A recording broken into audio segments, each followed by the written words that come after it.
Hello students, कैसे हो आप सब। तो क्लास 9th में बच्चों हम पढ़ रहे थे फंडामेंटल यूनिट ऑफ लाइफ। तो आज इस टॉपिक में हम डिस्कस करेंगे difference between the plant cell and animal cell. Animal cell और प्लांट सेल के बीच में हम डिफरेंस पढ़ेंगे। तो सबसे पहला ही पॉइंट आप देखिए, प्लांट सेल, और ये हम पढ़ेंगे एनिमल सेल। ठीक है, प्लांट सेल में सेल वॉल प्रेजेंट होती है। बताया था कि सेल वॉल जो सिर्फ प्लांट सेल में ही प्रेजेंट होती है, और जो सेल वॉल है वो एनिमल सेल में एब्सेंट रहती है।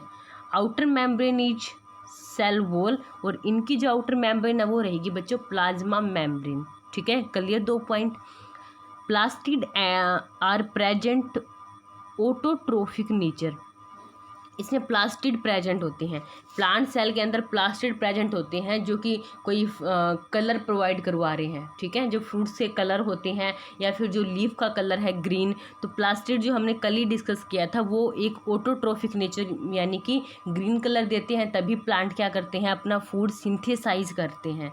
राइट, तो इसीलिए plastid are present autotrophic nature, but यहाँ हेट्रोट्रोफिक नेचर होता है, और प्लास्टिड क्या होते हैं बच्चों, एब्सेंट होते हैं। यहाँ प्लास्टिड प्रेजेंट होते हैं, यहाँ प्लास्टिड एब्सेंट होते हैं।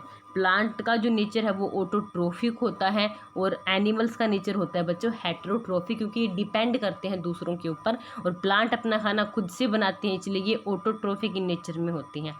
प्लांट का जो रिजर्व फूड है, जो उन्होंने फूड बनाया, ठीक है, वो कहाँ है, वो स्टार्च की फॉर्म में स्टोर होता है, और कहाँ, रूट्स के अंदर होता है। याद रखना, रिजर्व फूड जो होता है स्टार्च का वो कहाँ होता है, प्लांट की रूट्स में स्टोर होता है। ठीक है, और रूट में भी कहाँ जाके, जो बड़े बड़े वैक्यूल्स होते हैं उनमें जाके स्टोर होता है। लेकिन एनिमल्स का जो रिजर्व फूड है वो ग्लाइकोजन की फॉर्म में होता है, और कहाँ स्टोर होता है बच्चों, लीवर में स्टोर होता है। ठीक है, एनिमल का जो आपका फूड होता है, रिजर्व फूड, वो ग्लाइकोजन की फॉर्म में होता है, और वो जाकर लीवर में स्टोर होता है। डन। उसके बाद आल्सो कॉल्ड एनिमल स्टार्च, इसको भी हम एनिमल का स्टार्च कह सकते हैं। वो प्लांट का स्टार्च हो गया और ये एनिमल का स्टार्च हो गया। उसके बाद जो लाइजोसोम्स हैं वो इसमें रेयरली ही मिलते हैं, लेकिन यहाँ लाइजोसोम्स जो है वो ऑलवेज प्रेजेंट होते हैं, मतलब कि पाए जाते हैं, बट यहाँ रेयरली मिलते हैं प्लांट सेल के अंदर। Protein plus vitamin synthesize large amount, तो प्लांट के अंदर क्या होता है, प्रोटीन और विटामिन, क्योंकि जितने सारे हम फ्रूट्स खाते हैं सब में क्या होता है, मोस्टली विटामिन होते हैं, और जो पल्सेस वगैरह उनमें सब में यानी कि वो प्रोटीन पाई जाती है। तो आप बताओगे प्रोटीन और विटामिन ये सिंथेसाइज करते हैं लार्ज अमाउंट में, बट यहाँ some amount of protein vitamin synthesize take place, लेकिन जो एनिमल्स होते हैं उसके अंदर कुछ एक अमाउंट में ही प्रोटीन और विटामिन जो है वो सिंथेसाइज होता है। ठीक है, तो ये कुछ एक डिफरेंस थी आपके प्लांट सेल और एनिमल सेल के बीच में। 1-2 पॉइंट है जो, जैसे कि सेंट्रोमियर, सेंट्रोसोम्स, वो सिर्फ एनिमल सेल में प्रेजेंट होता है, वो प्लांट सेल में प्रेजेंट नहीं होता। ठीक है, उसके बाद नेक्स्ट जो हम पढ़ेंगे बच्चों, सेल डिवीजन। सेल डिवीजन के बारे में आपको ज़्यादा नहीं पढ़ना, बस हल्का सा पढ़ना है, बस आपको पता होना चाहिए कि हमने कहा था कि जो हमारी पूरी बॉडी है वो सेल से मिलकर बनी होती है बच्चों। ठीक है, जैसे एक बिल्डिंग बनती है छोटी छोटी ईंट से, ब्रिक्स से मिलकर एक पूरी बिल्डिंग बनती है, उसी तरह एक ह्यूमन बींग्स की, एक लिविंग बींग्स की जो पूरी बॉडी होती है वो छोटी छोटी सेल से ही मिलकर बनी होती है, और एक बड़े होने के बाद एक ह्यूमन बींग के अंदर लाखों करोड़ों, यानी कि आप कह सकते हो billions millions of cells present होती हैं।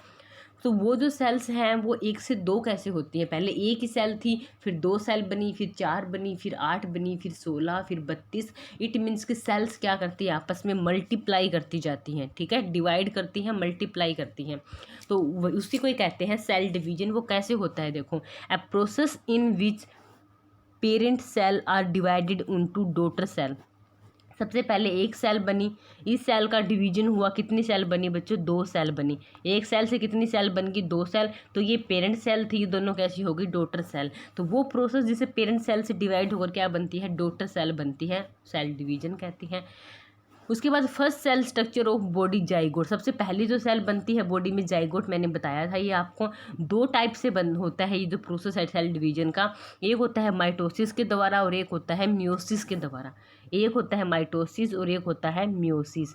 तो जो माइटोसिस होता है बच्चों वो टेक प्लेस इन ऑटोसोम्स। मैंने कहा था कि हमारी बॉडी में यानी ह्यूमन बींग्स में 46 क्रोमोसोम्स होते हैं। ठीक है, पेयर कितने होते हैं, 23। 23 पेयर में से आपने कहा था कि 22 पेयर्स होते हैं हमारे ऑटोसोम्स, और सिर्फ एक 1 पेयर है वो होता है बच्चों आपका एलोसोम्स। ठीक है, तो जो माइटोसिस है वो आपकी होती है 22 पेयर्स वाले में, यानी कि ऑटोसोम्स वाले में, जहाँ नंबर ऑफ क्रोमोसोम्स सेम रहते हैं, जितने पेरेंट्स में होते हैं उतने ही सेम नंबर क्या होते हैं सेल डिवीजन के बाद डॉटर सेल में आती है। लेकिन जो मियोसिस है वो टेक प्लेस होती है एलोसोम्स में। वो किस में होती है? एलोसोम में।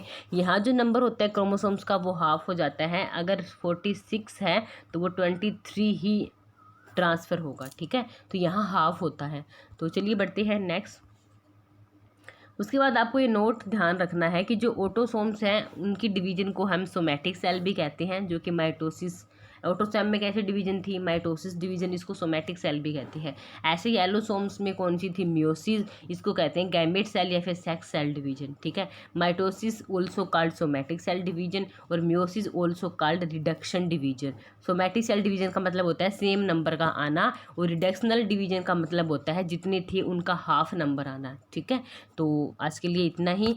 आपका जो चैप्टर है फंडामेंटल यूनिट ऑफ लाइफ वो कंप्लीट हो चुका है, तो कल हम इसके क्वेश्चन आंसर को डिस्कस करेंगे। ठीक है, ओके बच्चों, बाय।